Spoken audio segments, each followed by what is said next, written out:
Okay, folks, between, let me see, we got working on brakes on one rollback, changing the engine in one rollback, been picking up a lot of wrecks last night. Still got the Blazer here. Couple Duramax the wheel came off of, but you could tell by looking at that burn had been bad for a long time, and why they kept driving it, I don't know. They had to hear it. So anyway, we got Noah pulling the carburetor off of the Packard engine. Okay, Noah got the carburetor off, and I've got a couple hours before the parts get here from one of my trucks I'm waiting on, so I figured we would see what we can do on this carburetor. It's kind of crazy. It's looking like, I flipped it over, it looks like they must have filled the carburetor full of oil too. I can see oil in the bottom of the intake, so they really went overboard with the oil. They actually they filled it up until it was about running out of the dipstick tube. So we had to drain out the oil and put new oil in. So he I think just completely filled everything up, carburetor, intake, cylinders, and engine. So we're going to take this carburetor apart and see what it looks like. I have a feeling it's going to have a lot of oil in it. All right, Noah, glad you could join us. He just got back from a mountain oyster eating contest. Didn't you, Noah? No. Was it mountain oyster or tentacles? Neither one. We got oil in the carburetor. I don't know if it's a good thing or a bad thing, but it's there. There's a lot living in there. We got some bugs. Look, there's bugs down there. I've never seen 4 flukes. Usually there's just 2 big ones. Yeah, Rochester 4-jet. There's more bugs. This had a case of the bugs. And definitely a case of the oil. So I wonder what was smoking. I don't understand. At all. Alright. We'll get her cleaned up. Okay, I did want to show everybody the oil that came out of that. That's exactly what came out of the crankcase. Right at 5 gallons. And it looks bubbly on top and all, but it actually don't look, it's black, but it don't look that bad. Alright.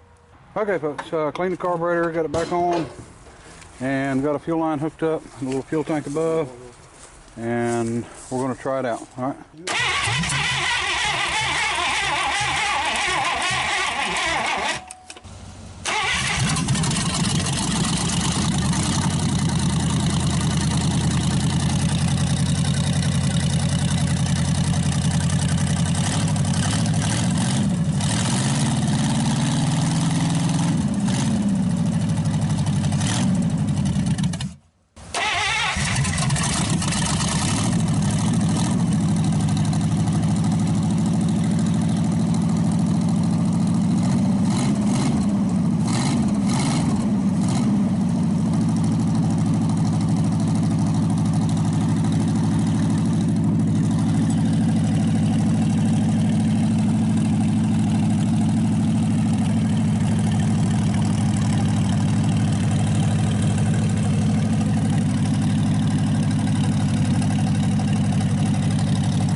Okay, so what I wanted to do was start it up and let it heat up, and now we're going to let it sit here and cool off and burn that stuff off of it. It's running good now. It actually quit skipping. It's running on all 8 cylinders. Still a lot of smoke, but you know, there's oil in the intake, and I think he must have filled it up all the way. I guess all the way to the top.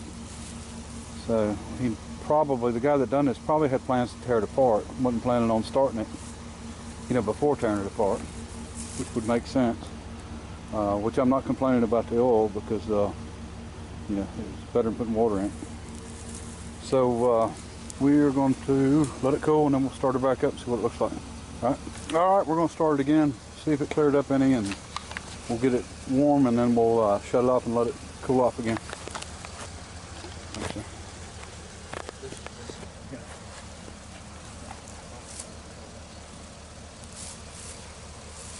Good.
All right, we're going to see what happens.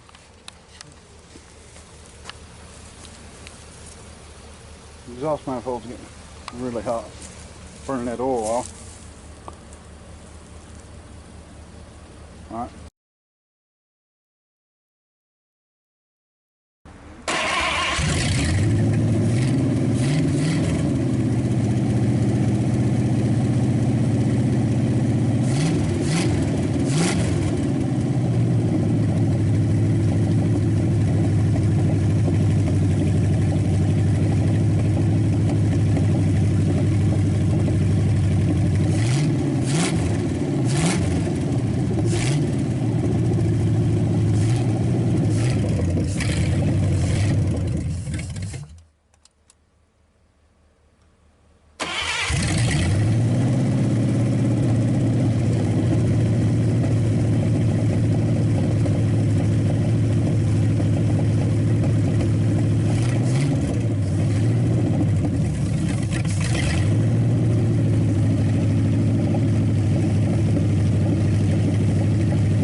Here's another one for you.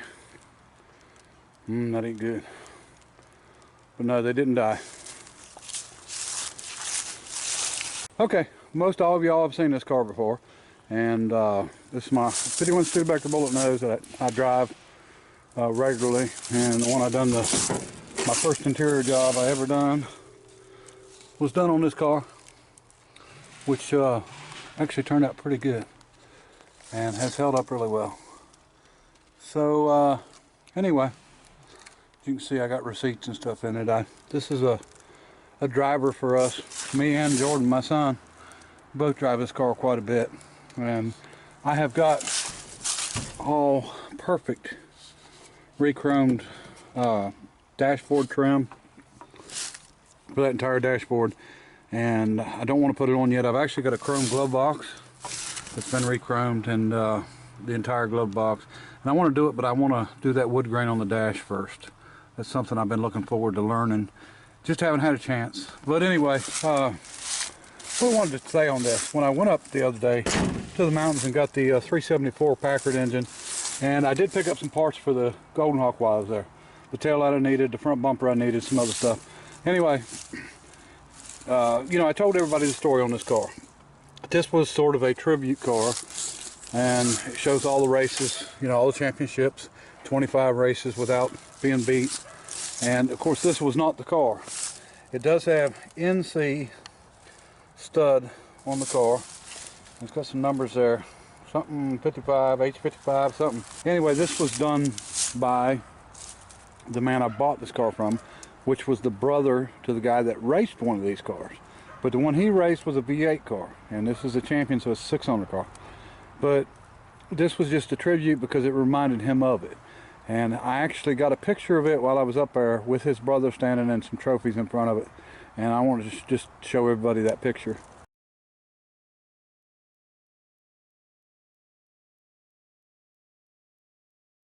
So now you see why I left this stuff on here. You know, this was a tribute to that car, and I didn't want to change that. You know, just leave it on there, and you know, if nothing else, it's it brings up some conversations for sure. So anyway, so everybody, I think that's the whole story has come out on that, because when we originally got this car, we didn't know why it was on there or what the deal was for it. So okay, folks, every time we started it, it got better and better, and just about completely quit smoking. It's not skipping, no noise. I think it's a good engine, and I am going to end up tearing the carburetor back down and going through it. I need to order a kit. I just took it down, cleaned it, and put it back together, but it's got an idle circuit issue that we got to probably soak it and, you know, get it cleaned out good. But anyway, we've got it stretch wrapped up. Believe it or not, the way this is set up, the transmission cooler is actually in the lower radiator hose, and it is actually this box right here. So I didn't think much about it, but evidently it's got transmission fluid in it, because the transmission was actually working. So it may, really good chance it may be good. So don't know, may run it, may not. I haven't done any research on these transmissions to know even what transmission's behind it. I do know it's aluminum, but I have no clue. So anyway, we're going to do more on this one. We're probably going to run it a while longer, but with some water in it, and either set it up with a radiator or set it up with the water hose, preferably a radiator, but we'll see how that works out. But we're going to get this on the concrete, and we're going to let it run for quite a while, and let it, you know, make sure that everything's fine. But I think, you know, we got lucky again, of course, and looks like we've ended up with a good one. And I really, you know, I like the sound of it. It revs quick and sounds strong as can be. And when you shut it off, it shuts off really fast. And that tells me that there's not a lot of wear in the cylinders. And, you know, it's got good compression. Because, you know, an engine, when you shut it off, if it keeps right on rolling a few times, you know that it's pretty worn. So, yeah, I think this one's going to be really good. So, anyway, I appreciate everybody watching. And till next time, bye. Say bye, Noah. Bye. Say bye, Dominic. Bye.